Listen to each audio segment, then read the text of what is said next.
Di hadapan awak media, Direktur PT Agi Langgeng menjelaskan bahwa PHK massal yang dilakukan oleh perusahaan yang berlokasi di Pasuruan ini terpaksa harus dilakukan untuk efisiensi perusahaan. Meski demikian, perusahaan bertanggung jawab atas hak yang harus dibayarkan perusahaan kepada buruh. Sedikitnya 45% dari total buruh yang ada telah menerima hak pesangonnya.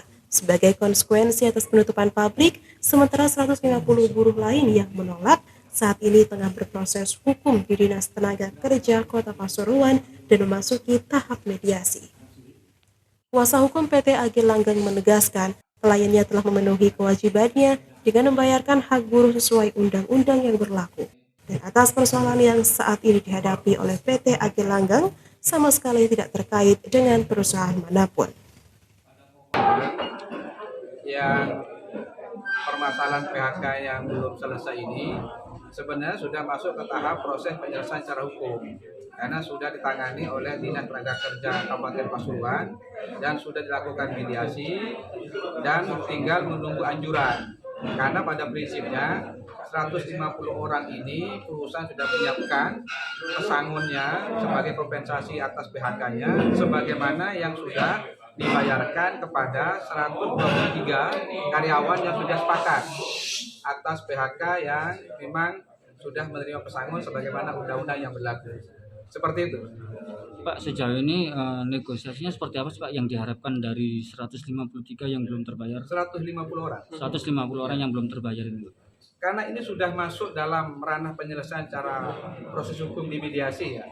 Tentu kalau di proses mediasi para pihak menyampaikan apa yang diinginkan dalam kronologis yang disampaikan ke dinas sebagai pertimbangan mediator dalam membuat anjuran. Tapi bagi perusahaan sederhana prinsipnya karena ini hal yang legal formil dan juga secara logis sudah ada yang menerima, kami menyiapkan pesangon terhadap 150 orang itu sesuai dengan undang-undang yang berlaku. Kalau memang 150 orang ini ingin melakukan proses hukum karena belum sepakat, kita hormati hak-hak itu secara proses hukumnya, termasuk perusahaan sudah mengikuti proses mediasi yang tinggal menunggu anjuran dari mediator Dinas Tenaga Kerja Kabupaten Pasuruan. Salah satu tuntutan mereka apa Pak? Sehingga mereka tidak sepakat Pak? Sebenarnya secara tuntutan selama ini kita komunikasi ya, cuma menyampaikan belum sepakat dengan pesangon yang ditawarkan oleh pihak perusahaan. Padahal pesangon itu kan tentu sesuai dengan undang-undang kan yang sudah berlaku dan sudah diterima oleh 123 orang itu. Sehingga ya kami tinggal mengikuti aja proses hukumnya kan. Acuan mereka apa Pak? Sehingga mereka tidak sepakat. Sementara itu, Apindo Jatim menilai bahwa apa yang dilakukan oleh PT Agi Langgeng ini sudah sesuai prosedur.